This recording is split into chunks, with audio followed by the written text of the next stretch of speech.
Itiski TV powered by World Sports Betting. itiskitimes.co.za. It's Egypt 1 Bafana 0. Umdlalo we-Africa Cup of Nations AFCON ibanjwe phake eMorocco. It's match day 2 for omabini ke lamaqela. Khona amanye abedlala earlier namhlanje izolo wasita Angola against Zimbabwe when they drew 1-1. So basene point 1-1 Angola neZimbabwe, but sina 3 points. Egypt izawudlala i-next game yazo beyazi ukuthi okay silungiselela i-last 16, but thina we still have some umsebenzi kufuneka siwenzile in making sure ukuthi siyaya pha kwi-last 16, but noko ayonto izawustressa kakhulu babuzini as a country. Noko in the last few editions asizange safaila ukuthi singayi kwi-knockouts, so singathatha i-motivation from that ukuthi no siqhelile ukuthi kahlale group stages siyodlala i-knockouts.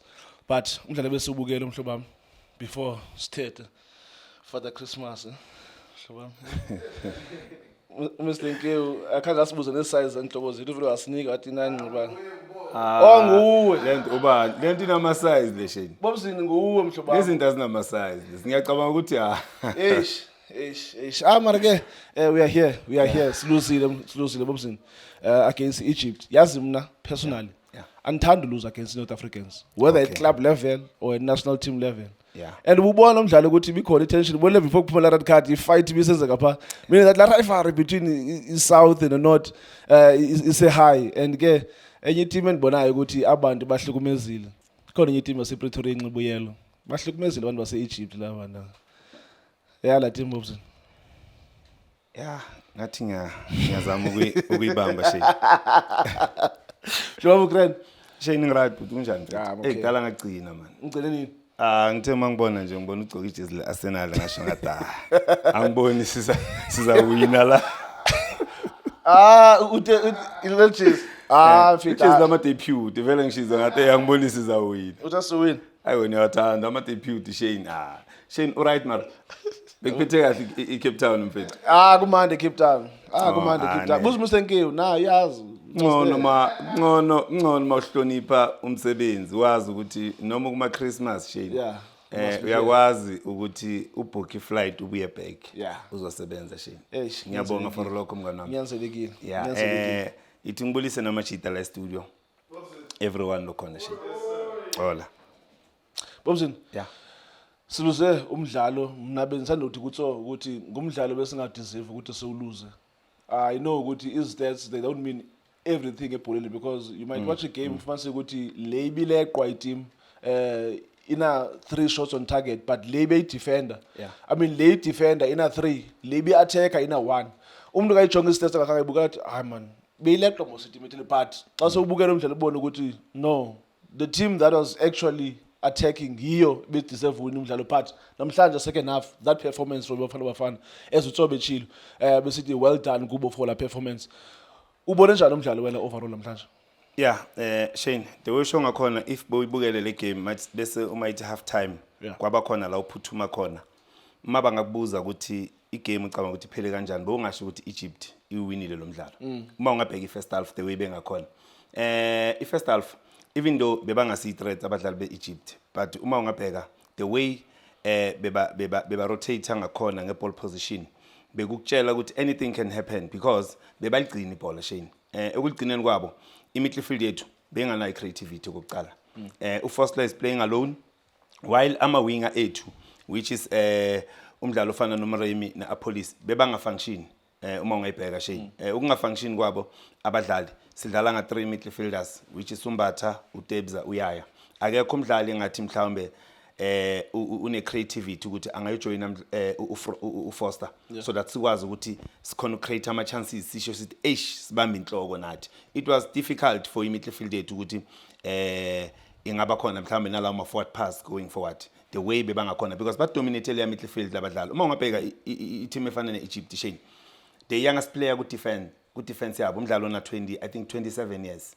Uthi ubheka mhlawumbe 29 years I mean i-right back udaman uHani ophume nge red card. Then ubheka i-midfield yabo the youngest player una 27. Up front the youngest player una 25 which is uMamushi. So uyakhona ubona ukuthi badlala ngama experienced players even though bazi ukuthi iSouth Africa team dangerous mhlambe sinabadlali abanespeed abaskillful but thina khumbula ukuthi sinama 24 20 years abombokazi 25 years abadlali sinabo the young mhlambe umdlali ngathi mdala kunabo bonke uRonza I think una 33 years lapha efieldini you understand so nakho lokho experience ibancedile kakhulu ekugcineni because uma udlala ngeexperience chain ichance oyitholayo uyayisebenzisa bese wazi ukuthi ngiwina igame ukuthi uzogijimisana nabadlali wenze ini sometimes akukusebenzeli bheka the way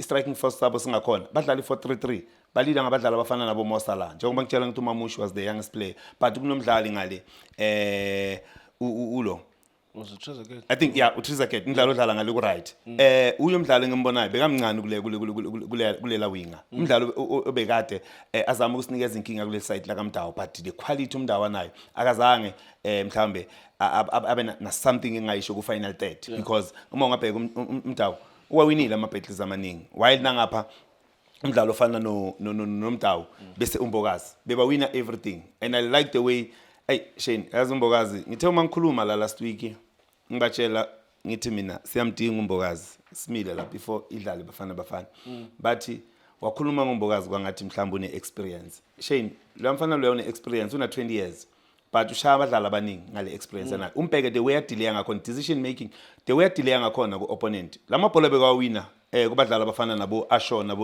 nabo Salah uyakudelaya immediately akudelaya uyacalculator ama steps ukuthi okay ngiyasondela uma cede usithathela ibhola and uma cede ukuthatha ibhola wenzani ubreak iwindow uyazi ukuthi ngiyenzani ngale la bhola akusile defender maliwina ibhola kumele likhahlela ibhola lephambili lingazi ukuthi yapi okay first half sizamile Shane njengoba simbonile nombokazi azama ukudlalisa umdlalo ofana noFoster but it was difficult because labantu uyi1 second ball angeke ayiwini so besilimala kakhulu ku midfield ngecreativity Shane bekungekho kubelula ukuthi singathola igoli mhlawumbe ngama set piece or mhlambe iwona set piece corner kick or free kick or ama penalty ngilento bengayisho but uma ungathi uyayibheka Shane the way ibheka ngakhona second half ila izinto sitshintshe khona I give credit ku coach Hugo Bros ne technical team yakhe ama sapa wenzile ngibona wenza ama sapa right ubonisile ukuthi okay ngifuna ukukora manje because we are 1-0 down even though labantu bane red card mele sibangene manje uyabaletha abadlali abafana nabo Maghupa uletha abadlali abafana nabo Mbuli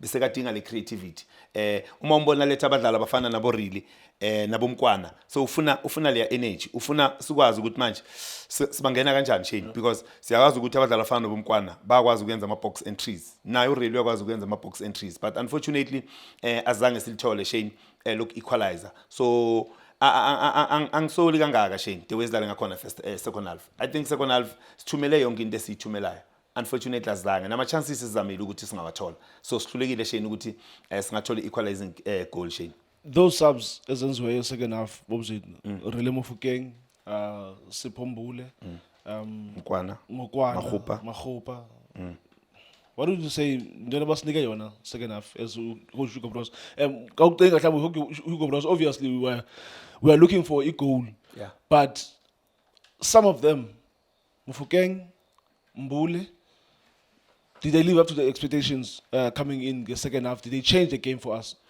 Ngiyacabanga Shane umbuzo obuzayo muhle kakhulu. Uma ungabheka the more siletha abadlali abafana no Really nomdlalo ofana noMkwana. Khumbula ukuthi abadlali bangadlala ama-10 badlala wide. The more badlala wide bazo stretcha phakathi. And uma badlala wide kumele ukuthi bahambe i-opponent imlandele the more imlandela sizokwazi ukudlala la that is why kunala ubone khona ukuthi bese sizama ukuthi sibreak la window la phakathi la khona sithola ama chances ungabheka bengavela vele abe wide and kunikeze umdlalo ofana nabo Aubrey ukuthi basondele first half bebanga movie banomdlalo ofana noMdawu but second half because sesifuna ukukora bazamile bheka uMdawu ukuthi second half bese kadlala kuphi beyakhatha in angena phakathi ubheka uAubrey beyakhatha in akwazi ukuthatha ama shot on target yilento esincedile because kuvulekile ama space avulekile uRele noMkwana bakhona ukustretcha layer defense even though esibona ukuthi ba packed lapha emuva but beba stretcha baya wide so that sikwazi ukuthi lama wing back angene in you understand so azojoina abadlali abafana nabo Foster up front so ngiyacabanga ukuthi lesincede kakhulu ukuba kona nalama wing afana nalawa uHugo Bros wenzile lama sub so ngiyacabanga ukuthi kusincedile Shane last 16 siyakhona Shane because thina asifuni ukuthembela komunye umuntu